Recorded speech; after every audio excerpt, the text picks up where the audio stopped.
Joseph, remember, was the favorite. And the boys were jealous of this, and they sold him into slavery. So Joseph decides to test the brothers to see if they've changed at all. And this is what he does. When Benjamin shows up and all the brothers, he invites them all to a feast. And then he gives Benjamin 5 times the amount of food he gives to the rest of them. Then he gives a bunch of gifts to Benjamin, but not to the rest of them. In other words, he's setting up Benjamin to be the favorite again and saying, why is he getting favored? And he wants to see the reaction. And then when he sends them away, he sends them away and says, you guys can go. And he blesses them. He tricks them a little bit. He asks some of his servants to put 2 silver chalices and sneak them into Benjamin's bags and, bury them under there, and then sends them away. And then he chases the armies after these guys and says, 2 silver chalices have been stolen, and it's in your midst. And they all go, no, it hasn't, no, there's no way, we didn't steal anything. They're all afraid because they know their lives are on the line. And so they search all the bags, and they end up discovering the 2 silver chalices in Benjamin's bags. And I wonder how Judah felt all of a sudden, because now Benjamin is guilty. And no, there's not going to be a fair trial. They can't figure out. And what's interesting is it says this of the 2 chalices in Genesis 44. It says, isn't this cup my master drinks from, Joseph, and also uses for divination? Divination, by the way, this is what the Egyptians would do. Divination, they would use silver chalices in order to see or to do divination. And what ends up happening, prophecies or psychic things were based on this. Joseph sets up Benjamin with cups of divination, saying, see, he's not only favored, but he's a dreamer too. And Joseph sets this up for the boys to test whether or not they were going to betray Benjamin like they betrayed him.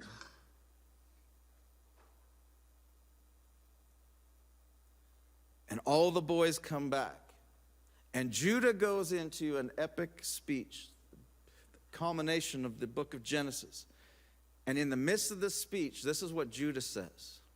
He says, your servant guaranteed the boy's safety to my father. He's saying this to Joseph. And I said, if I do not bring him back to you, I will bear the blame before you, my father, all of my life. Now then, please let your servant remain here as my Lord's slave in place of the boy, and let the boy return with his brothers. This is the same Judah that sold Joseph is now saying, I will be the guarantee, I will be the slave, I will stand in his stead, I will stand in his place. And that speech so moved Joseph.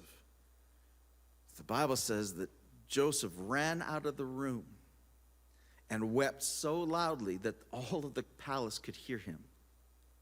And then he comes back into the room. Chapter 45, verse 1, he says this, then Joseph could no longer control himself before his attendants, and he cried out, have everyone leave my presence. So there was no one with Joseph when he made himself known to his brothers. And this part of the story always chokes me up a little bit, because can you imagine what was going through Joseph's mind? Here are his brothers bowing before him like he had dreamed years ago. And you have to remember that years ago, he probably had a different vision of how he was going to get to that place. Probably different than being a slave, being a prisoner. And here it's happening before his very eyes, and he cries out, and he's seeing, my God, look, he sees how God's hand has been on him the entire time, how this moment has culminated into this. And can you imagine the feeling of saying, it is I, Joseph, it's me? And can you imagine the terror that ran through the brothers when they went, oh, because he has all the power to snap his fingers and off their heads. I mean, he has all the power. He's the second in charge in the entire nation of Egypt, the most powerful, wealthy nation on the planet at that time. But Joseph doesn't. And Joseph revealed himself to his brother because the boys, in particular Judah, passed the test. Judah stepped forward to offer himself in Benjamin's place and passed the test, given the chance to dispense with Benjamin as they did with Joseph. And it was Judah who offered himself as the substitute. And then, when Jacob was dying, Genesis 49, he blesses, the brothers as was tradition, and all of his sons. And this is what he says, and this is what he prophesies over Judah. He says this, speaking on behalf of God, he says, "The scepter will not depart from Judah, nor the ruler's staff from between his feet, until he to whom it belongs shall come, and the obedience of all the nations shall be his." And you got to wonder, Judah, the one who sold Joseph? Judah, the one who slept with his daughter-in-law because he thought she was a prostitute? Judah? God, you're going to prophesy that all of the kings of Israel are going to descend from Judah, not Joseph, Judah, including the King of Kings. Listen, this is the legacy of Judah, not his past.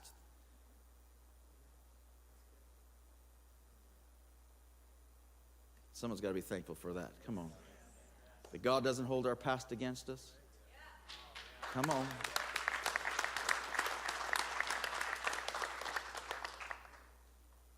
Not Judah exploiting others, but sacrificing for them.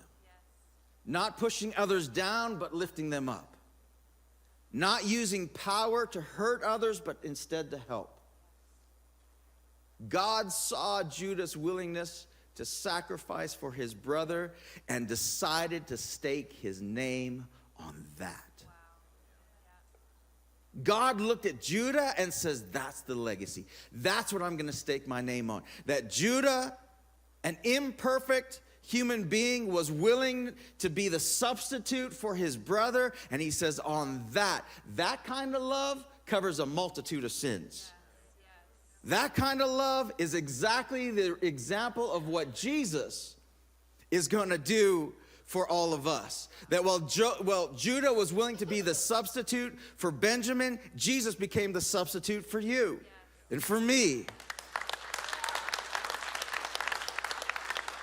That it wasn't just enough that he went as the lamb and to sacrifice, but it's something where Jesus is saying this, that he resurrected as the Lion of the tribe of Judah. Revelation 5, the Lion of the tribe of Judah. And God would stake his name on that kind of love. And that, to me, is what we're celebrating today. That's exactly what we're celebrating. That we have a substitute. That we deserve to be enslaved. And yet he says, no, I'll take your place. Thank God.